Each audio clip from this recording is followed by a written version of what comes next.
دعاؤں سے وہ کام بنتے ہیں جو نہ پیسے سے بنتے ہیں نہ مجاہدے سے بنتے ہیں۔ مجھے پتہ نہیں کہ اللہ نے یہ سارا نظام میرے ساتھ کیوں چلایا، کیسے چلایا۔ یہ ایک واقعہ کی طرف میرا ذہن جاتا تھا۔ سردی شدید تھی اور ریمنڈ سنسان ہو رہا تھا۔ باہر بازار میں 2 ہوٹل تھے، ایک چائے کی دکان تھی۔ تو میں برآمدے میں کھڑا تھا تو میرے استاد صاحب رحمۃ اللہ علیہ مولانا عبدالرحمن، انہوں نے کروٹ بدلی کیا۔ تو ان کے قریب دوسرے استاد لیٹے ہوئے تھے، مولوی احمد بٹلہ صاحب۔ کہنے کہ مولانا کیا ہوا؟ کہنے کہ سر میں بہت درد ہے۔ بس یہ سننا تھا کہ میں اوپر گیلری میں میرا بستر تھا اور وہ اتنی سختی تھی گورنمنٹ میں کہ یہ جو گھڑی باندھنا بھی وہ کیا تھا، خلاف قانون تھا، اور تھرمس رکھنا بھی خلاف قانون تھا۔ مجاہدہ ٹھنڈی چاہ پیو۔ تو 2 لڑکوں نے تھرموس چوری رکھا ہوا تھا۔ وہ میں ایک کو میں نے جا اٹھایا، میں نے کوئی تھرموس کے تھے، کہتا وہ پڑا ہوا ہے، وہ پڑا۔ تو میں نے اسے اٹھایا، بغل میں ڈالا اور میں نے بازار کی دوڑ لگا دی۔ 10 بج رہے تھے اور 10 بجے سنوٹا 250-300 کا تو مجمع ہوتا تھا ریمنڈ۔ میں کہ یا اللہ کوئی دکان کھلی ہو، یا اللہ کوئی دکان کھلی ہو۔ تو میں ننگے پاؤں، دسمبر کا مہینہ تھا، میں ننگے پاؤں دوڑا اور میں نے دیکھا تو وہ چائے کی دکان کا دروازہ بند تھا اور روشنی آ رہی تھی۔ میں نے کہا یہ لگتا کھلی ہوئی ہے۔ تو میں نے اس کے کواڑ ایسے کیے تو وہ کھل گیا۔ تو آگے وہ دکان والا، اس کا نام تھا انور ملتانی رحمۃ اللہ۔ یہ میں آپ کو بتا رہا ہوں 73-74 کی بات۔ تو وہ بیٹھا ہوا تھا، میں نے کہا بھائی انور چائے بنانی ہے۔ کہا بھائی میں تو بھائی میں تو تھکا ہوا ہوں، یہ دودھ پڑا ہے خود ہی بنا دے۔ تو میں نے کہا چولہا کا، یہ چولہا بھی پڑا ہے۔ تو میں نے وہ ہوتے تھے ہوا بھرنے والے چولہے، اس سے میں نے دودھ گرم کیا، پتی ڈالی، چائے بنا۔ چائے کی دکان پہ سر درد کی گولی کا کیا کام ہے؟ میں نے کہا بھائی انور کوئی سر درد کی گولی ہے؟ ارے بھائی وہاں دیکھ لے شاید پڑی ہو کوئی، وہ کھڑکی سی تھی۔ جب میں نے وہاں دیکھا تو ایک گولی ساری ڈان ہوتی تھی، وہ وہاں پڑی ہوئی تھی اور اس پر مٹی جمی ہوئی تھی۔ جب اللہ کچھ دینا چاہتا ہے، میں نے وہ گولی اٹھائی، وہ پھر دوڑ لگائی ننگے پاؤں، اور مولانا رحمہ اللہ فوت ہو گئے، سر پر رضائی لے کے لیٹے ہوئے تھے۔ تو میں نے ایسے پاؤں دبائے تو انہوں نے رضائی کو کہا ہاں کیا بات ہے؟ میں نے کہا جی یہ چائے ہے اور یہ سر درد کی گولی ہے، آپ کو درد ہو رہا ہے، نوش فرمائے۔ تو ان کے ہونٹ ہلے، میں نے نہیں سنا، دعا دی انہوں نے مجھے۔ کیا دعا دی؟ وہ خود فرماتے تھے کہ طارق جمیل کی قبولیت میری دعا سے ہے، اور ایک میرے ساتھی تھے مولوی خورشید کی قبولیت میرے ڈنڈوں کی وجہ سے، اس کی پٹائی بہت کی تھی انہوں نے۔ تو میرے بارے میں فرماتے تھے کہ یہ میری دعا کا اللہ نے اس کو سلا دیا ہے۔ تو انہوں نے بے ساختہ مجھے دعا دی، وہ میں نے سنی نہیں۔ چائے پلائی، گولی کھلائی، تو اللہ نے کیا سے کیا کرتے۔ میں اپنی بیگم پھوپھی رحمۃ اللہ علیہ، والدہ رحمۃ اللہ علیہ کے ساتھ حج پہ گیا۔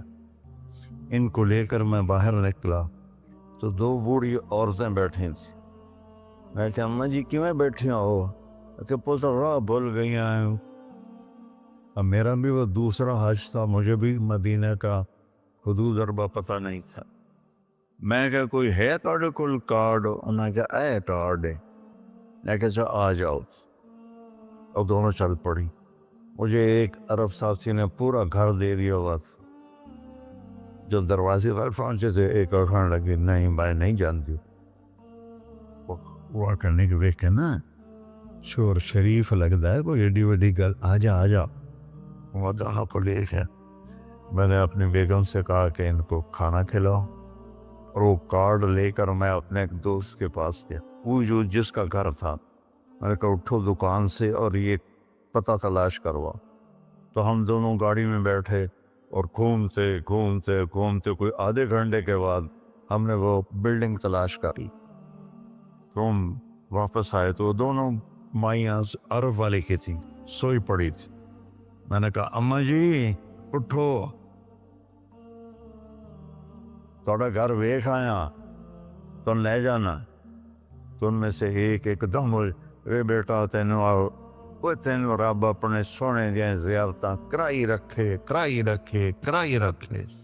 میں نے بیگم سے کہا بیگم یہ دعا قبول ہو گئی.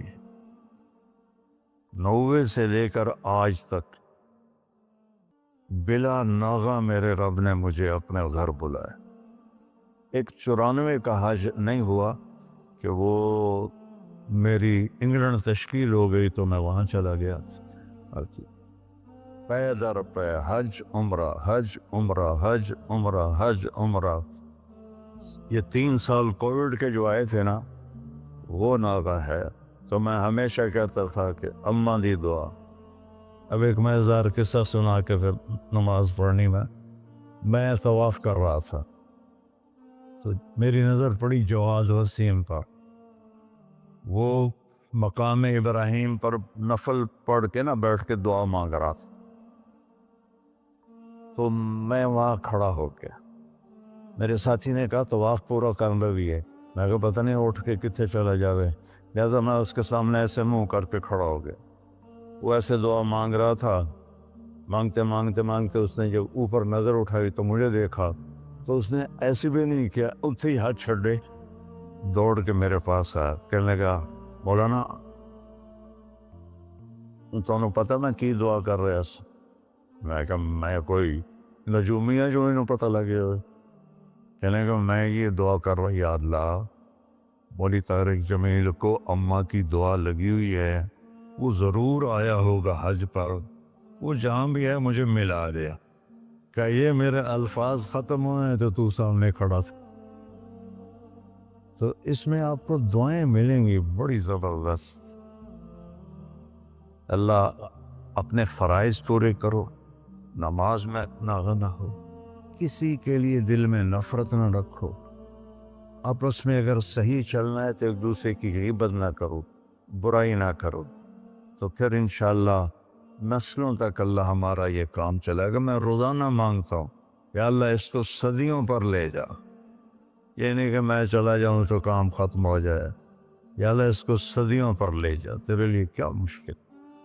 تو میں آپ سب کا شکر گزار ہوں, اور یہ جو انہوں نے اتنا خوبصورت انتظام کیا ہے اس پر بھی انتظام والوں کا بڑا شکر گزار ہوں. پتہ ہے اس بستی کا نام کیا تھا پرانا؟ ڈل لالا. ڈل کہتے ہیں اس کنویں کو جس میں پانی نہ ہو, اس کو ڈل کہتے ہیں. تو یہاں پہلے آبادی نہیں تھی. 1945 میں ہمارا گاؤں ہے وہ ادھر حسین پراڑی والا, وہ 300-400 سال پرانا گاؤں ہے. تو جیسے برادریوں میں ہو جاتی ہے خبر, تو وہ کچھ ہوا ہوگا ہماری تو پیدائش سے پہلے. تو میرے تایا رحمۃ اللہ علیہ میاں حق نواز, انہوں نے آ کر یہاں گھر بنایا. اس وقت اس سے 50,000 روپیہ خرچ کیا تھا. تو 1948 میں پھر ان کے چھوٹے بھائی تھے میرے والد, انہوں نے آ کے گھر بنا لیا. تو اس گاؤں کی ابتدا ہوئی اور بسم اللہ ہوئی.